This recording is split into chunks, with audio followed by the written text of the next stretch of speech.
Kevin Bobrisky, thank you so much for being with us today.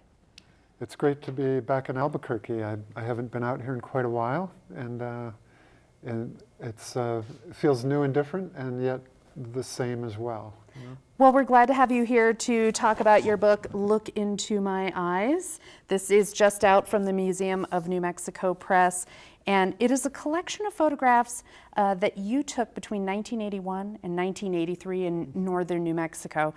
But you're from the Northeast. What brought you to Santa Fe? I was in the Peace Corps in Nepal, and after my 4 years in Nepal, I wanted to do photography and ideally be a filmmaker.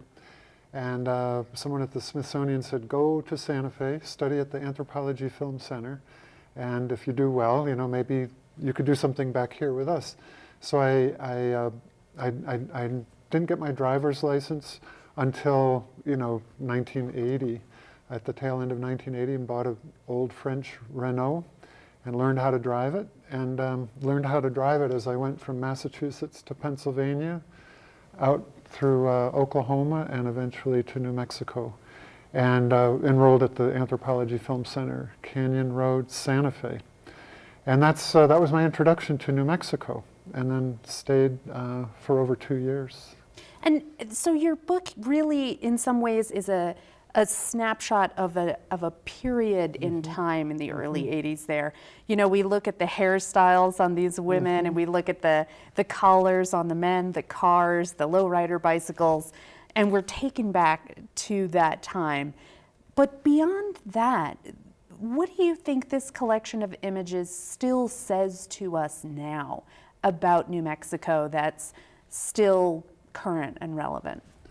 I think that you can talk about the hairstyles and the vintage cars and the little steering wheels on the lowrider bicycle, but beyond that, I think it's about connection. There's a sense of connection. The picture of the young woman on the cover looking directly into the lens, and that's a lot of what I do with photography. It's like, it's okay to look into the lens. This is not a candid image. This is, you're aware of me stepping into your world. And so there's the intimacy of my encounter with everybody who's pictured here.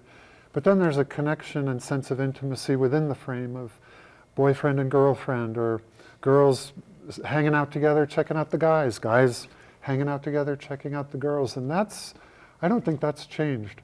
That's a common denominator. And yeah, the way the hairstyle is, or the pants or the shirts, that all changes, but I think the sense of community and identity is the same. You know, we're all photographers now. We've all got phones and other devices that take pictures all the time, and we all take so many photographs of people looking deeply uncomfortable. And you manage to capture people, I mean, they have clothes on, but they feel almost bare. You know, they're giving you a very close and unguarded gaze. How do you get them to do that?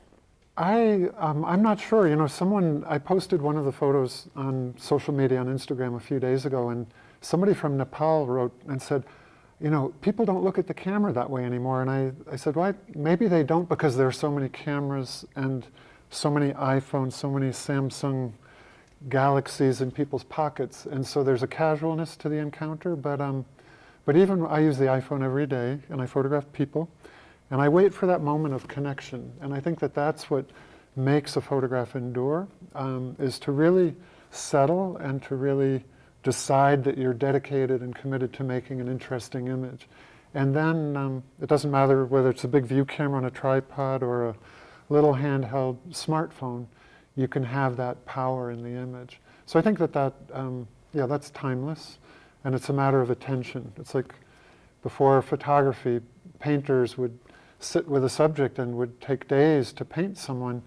And so all that thought that goes into it, but with the camera you have that instant moment. And so it's about establishing that sense of encounter where the lens is like an equal sign, and who's in front and who's behind.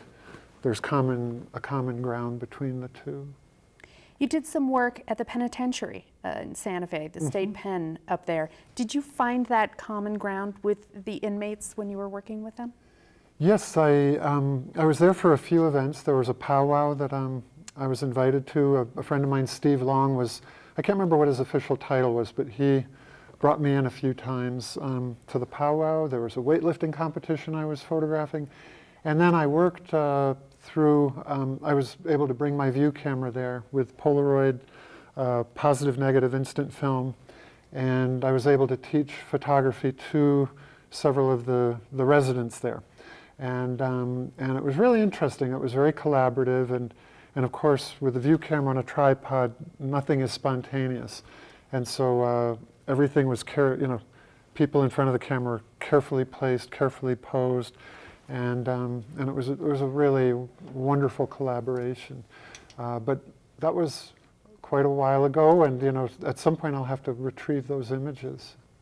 You mentioned that you were working at the Pen with this view camera, an enormous thing, and a tripod, and a black shade cloth over it. Exactly. Could have looked like the 1800s, and now you're snapping pictures with your iPhone. How is it different for you using digital cameras, whether it's your phone or a digital SLR?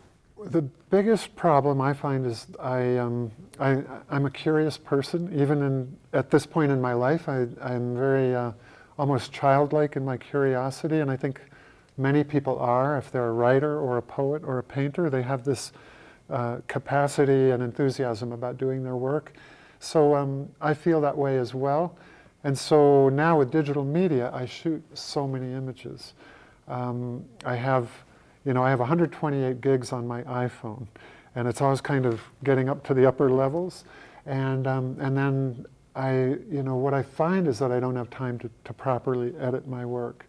And so I just plug things into a drive, and I just pour all the images into an external hard drive. And then when I get time, then I go back and go, oh, that's what that looked like. I think the New Mexico book is very much a case of that as well, where in 1984, I went back to Nepal and I started doing a very long-term project there. So this work finished in 1983, and I never really put it together. The original book dummy was done by a friend, Marilyn Garcia. We were close friends when I lived here. And so the sequencing in this book was pretty much done by Marilyn and by me back in 1983, and then it went onto a shelf. And I got busy with other things. So that's kind of the difficulty with my work, is to keep moving it along to where it needs to get to. You mentioned you've done work in Nepal, and you have done work in areas all over the world: Tunisia, Cuba, Uzbekistan, Syria, Jordan.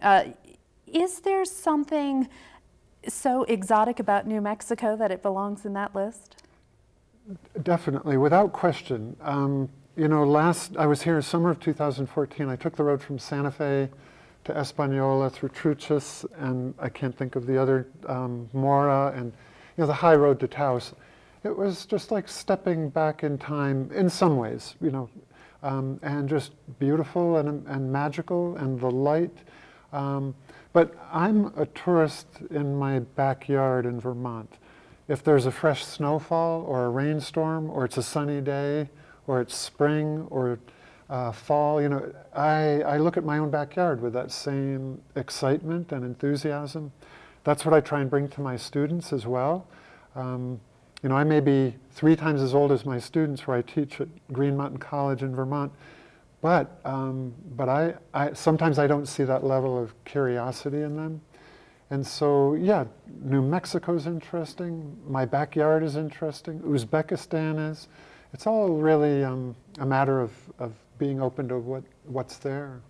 We only have about a minute left.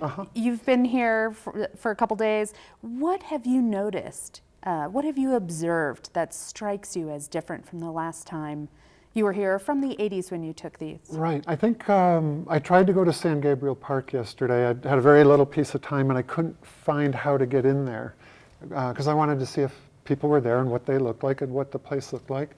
And then earlier today, I went to the Petroglyph National Monument, and I never went there when I lived here earlier. And I was just impressed with the encroachment of sort of suburban housing. So you've got this ancient site with petroglyphs, social media from half a millennium ago, And then right next door, you have suburban modern housing. So I think that's what's changed is the growth of the city over the past 33 years. Kevin Bubrisky, thank you so much for being with us, and we hope that your photographs are as long-lasting as those petroglyphs. Oh, thank you, Gwyneth. That's very generous of you.